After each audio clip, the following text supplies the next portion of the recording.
Hey guys, my name's Ben Howard. Today we're out here at Jackson Park to check out the Finish Line lineup of discs. If you've never heard of them, basically it was a company started by a pro disc golfer, Drew Gibson, and basically all the molds out of this lineup are just discs that he likes from other companies that he's kind of made into his own bag, and I'm assuming made them the way he wants them to feel. So just to run through the discs real quick in the order they were released. First, you've got the Era, which is their 10 speed. I've got that in both the plastics, but this one's, it says it's a 10 speed, but it doesn't feel that big. From what I've heard, this is basically like a clone of the T-Bird with the, I don't know, what's this, Forge? Yeah, Forge plastic being similar to Star, and composite being similar to Champion. So I'm assuming this one's going to be a little bit more overstable than this one, but at the moment, this is the fastest disc they've released in their lineup. Next, we have the Supra, which is basically just supposed to be a straight to slightly understable mid-range. Once again, you got the Star and the Champ variants. This one's supposed to be more of like a Buzz. It's got a very interesting wing angle to it. I don't know if you can really see because it's got like, it comes down to a point, but then this edge is very blunt. But I really like how these feel. These feel very, very comfortable. It's very straight mid-range. I'm gonna be curious to see how this one flies. I haven't thrown it yet, because apparently between the first run and these runs, they tweaked the mold in some way. I don't remember what it was, but apparently these are supposed to fly different, so I guess we'll find out together. Next, we've got the Pace, which is supposed to be your typical throwing putter, basically a clone of the AVR or the P2, whatever throwing putter you can think of. It's fairly deep, but pretty comfortable. It's not as overstable as I was hearing people talk about, at least for me. So I don't know if maybe I just got a weird one that's like just straight to.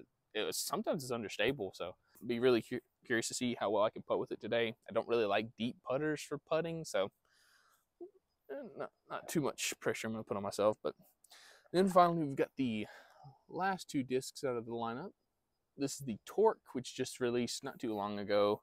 It's supposed to be a copy of the Eagle. It's a very, very overstable fairway driver. Really fun disc. It's very domey though. It's not flat at all, but it's wildly overstable. And finally, we've got the Rally, which is the newest disc they just released. It's been like a week or two ago. This one's supposed to be a copy of the FD from Discmania. So it's supposed to be just a slower version of the Era and maybe a little bit more understable version of the Era. So I'm really curious to see how different those two are. But yeah, let's go ahead and get in the round. All right, guys, so we're on hole one. This is a par 3, 312 feet. Basket straight ahead, going downhill. I'm going to take the Supra and just throw it straight at it to see what kind of flights I get out of it. I'm going to throw the Forge one as my actual shot, and then I'm going to throw the composite right after that just to kind of see what differences we get out of them. Let's see what we can do.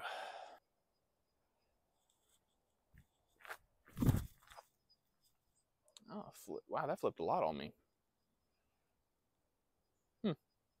I guess throwing it downhill kind of made it turn more than I'm used to, because typically it's just been kind of straight. I felt like I threw that on hyzer. Try the same thing with the composite Supra. Ooh, that's not what I meant to do, but wow, that flipped a lot. Huh. Okay, so I really don't notice a huge difference. I guess the composite's a little bit more overstable, but it's definitely more on the understable side. Interesting. Never really putted with the premium plastic disc before, so this would be interesting. Oh, wow, I overestimated that. Oof.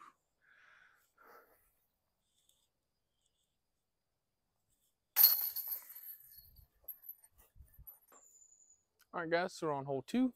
I don't really know what the distances are because the tee sign is gone, but this is a par 4. We're not playing with the red basket in front of us. We're on the yellow basket, which is up here on the other side of this little pond that's out here. So on this shot, really just trying to throw something out there, a little bit past the red basket, but anywhere near the red basket would be fine as long as the red basket's not in your way, obviously. But just get out there and give myself an easy approach shot across the pond. I'm gonna throw both the Era and the Rally just to kind of see how they compare.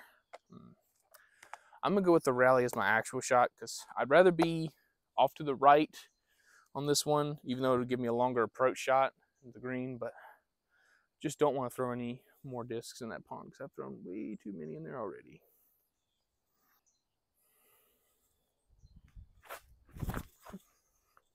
Oh, what? Oh, okay. That is... Did I grab the wrong disc? No, that was the rally. I thought I might have grabbed the torque. Okay, that's good to know.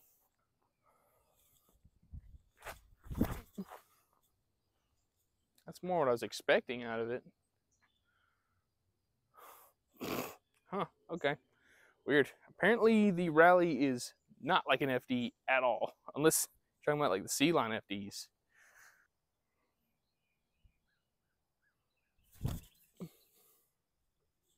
So now, there we go.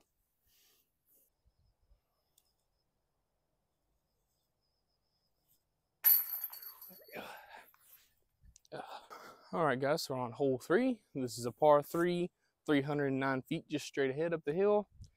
This one plays much farther than 300 feet, probably closer to like 350 to 380.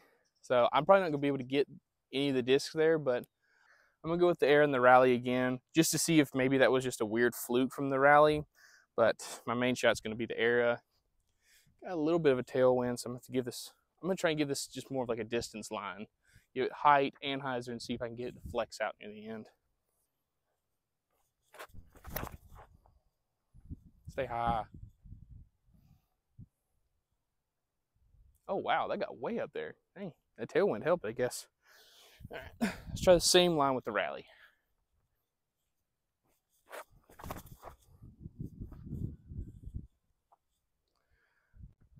Yeah, that thing is just that beefy, apparently. That didn't feel as beefy as the other time, so I might have just misreleased it a little bit and just made it act more overstable, but that's definitely got some beef to it. Way more beefy than the flight numbers would say.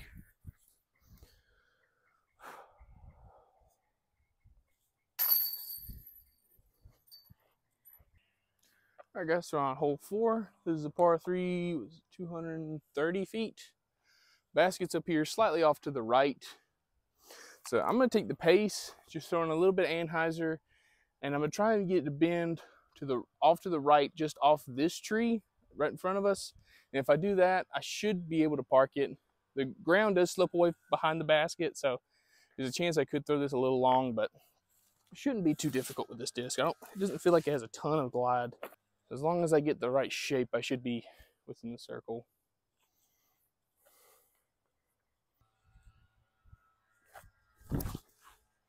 Not enough anhyzer. I still just hold so straight. See, because people were saying that's like a S-line P2 or a Sky God or something like that, but it's not that overstable to me. I don't know. Maybe I just have a straighter one. Who knows?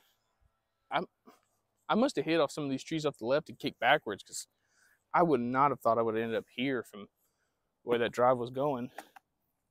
I figured I'd at least been long down this way, but I'll take it.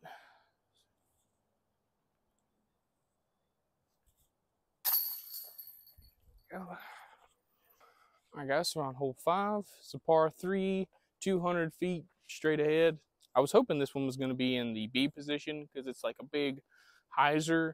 I was going to try out the composite era, but I think there's another hole in the front nine I could try it on, so it shouldn't be too bad. But I'm just going to try and take the pace, just throw it straight at the basket. Kind of the same thing in the last hole where the ground slopes away from behind the basket, but on this one, I really just got to try and just throw this through there and just hope I miss all the trees. I kind of want the shot to move from right to left just a little bit, but not too much, so because I don't want to go too far left. But let's see what we can do.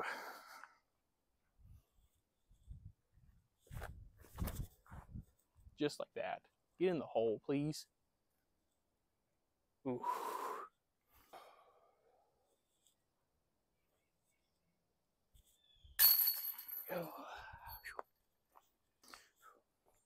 All right, guys, we're on hole 6. This is a par 3, 260 feet. We're going to the yellow basket, which is up here, tucked slightly off to the right.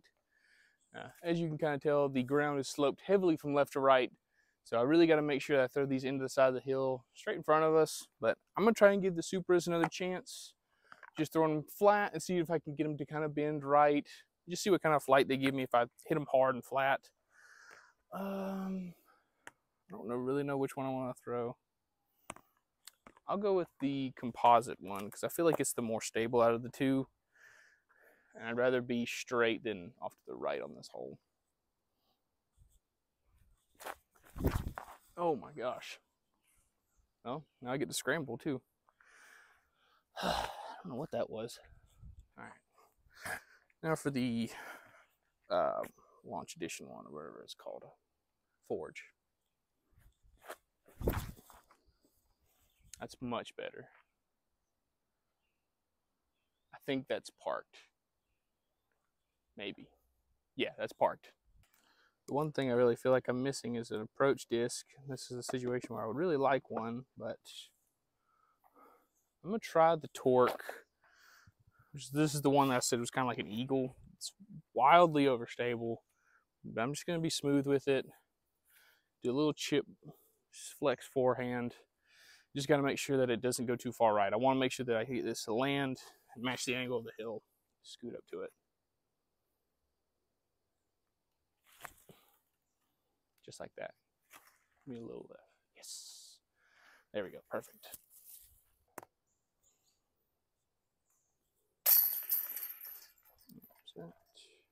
All right, guys, so we're on hole 7. This is a par 3, 339 feet. We're going up this way. The basket's tucked way off to the left. So I really just got to hit this gap with something overstable and miss these branches right here. If I can do that, you kind of filter down in there and pretty much have like a 40 to 50 foot look most of the time. If you can get something that'll push and then fade, you can get up there for a putt, but it's a really touchy shot. So I'm gonna throw, I think I'm gonna throw the composite era, and then I'm gonna throw the Torque, just to kind of see how they compare. I'm gonna go with the composite era as my actual shot. See what it does.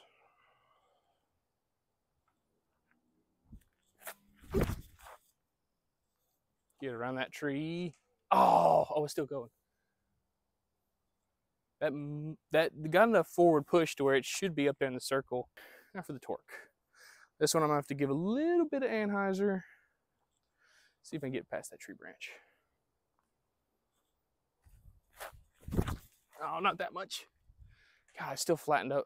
I don't know if you can see that on camera, but it flattened out before it got to that tree. So there was no way it was gonna get even close to down there to the basket.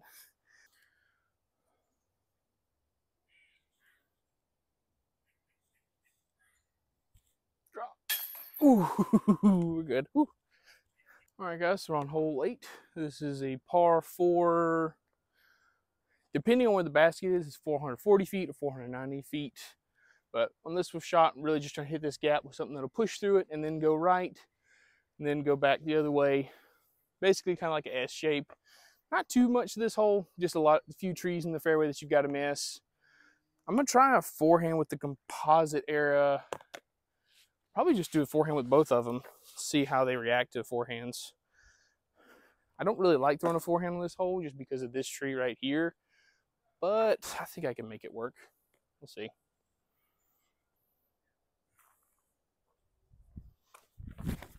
I got scared of that tree. Dang it.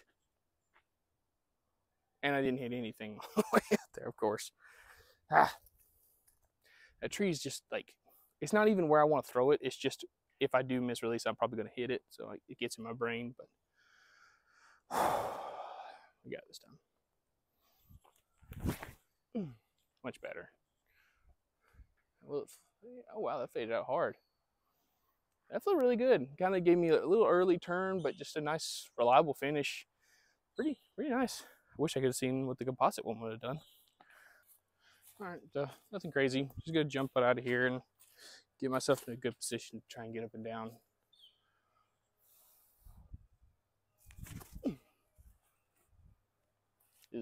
Probably need a little bit straighter, but that'll be fine. All right, so I went down and looked, and we're playing the long position, which really doesn't make too big of a difference. Only thing is, if we were in the short position, I could probably throw a forehand roller and get down there. But the long position, I need to flex something, get it to flatten out. So I'm gonna try forehand. I think I should go composite. Actually, I'm gonna try the Supra on forehand, just because I want to be able to throw this flat.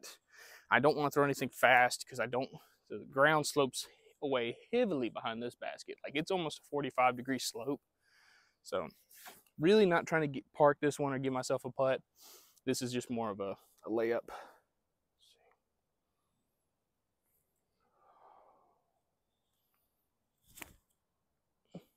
Oh, it didn't turn. Kick left. Okay, that's not bad. I can get up and down from there.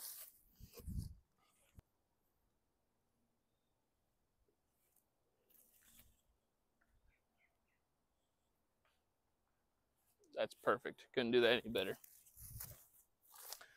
Hopefully y'all can see what I'm talking about with this pin placement, because this is probably the nastiest pin placement on the entire course.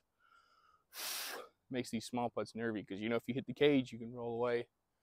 But it doesn't matter, because I'm going to put it in the basket. Aw. I didn't hit the cage. I didn't hit it.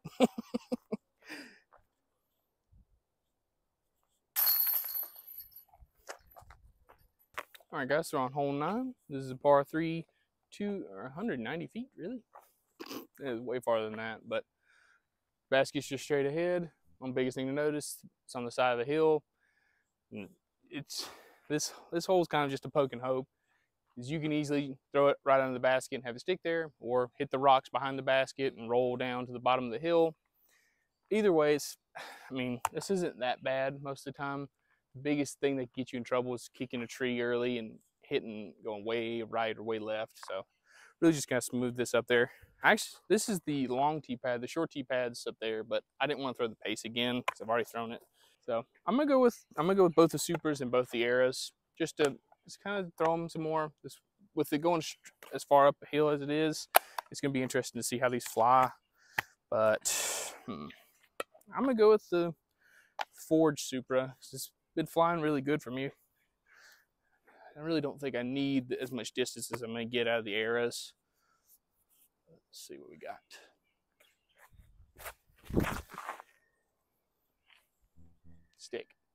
Stick, stop it.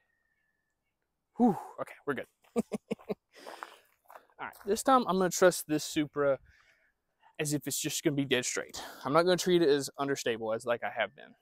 It's not that other one. Throw it straight at the basket, or maybe a little bit to the right of the basket.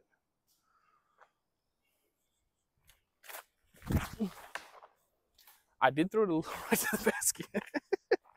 Dadgummit.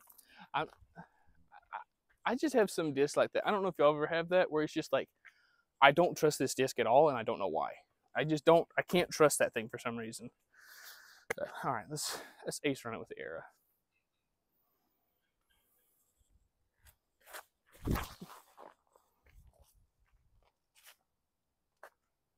I did ace run it, and it didn't roll back down the hill, which is nice. So I don't have to go looking for it. All right, same line. Let's see how this compare with the composite.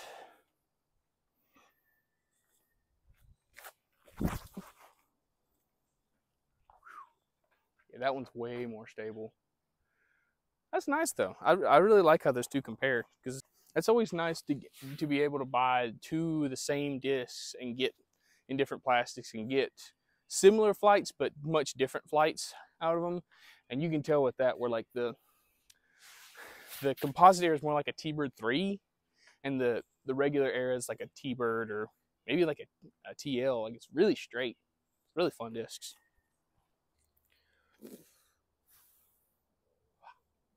Yep.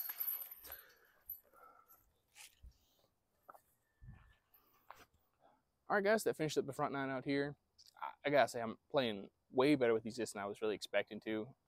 Typically, it takes like a little bit of a period for me to break in these new discs, but these things have been pretty consistent, and I've got used to them really, really quick, except for the composite Supra, obviously. But yeah, going to the back 9, I'd say it's pretty similar to the front 9, like 1 or 2, maybe 3, no, 2 open, yeah, 2 open holes with the rest of it being wooded. So if there's any shots or anything else y'all want me to do with the discs during the back 9, please let me know in the comments. But Thank y'all so much for watching. Please like and subscribe, and y'all have a good one. Bye.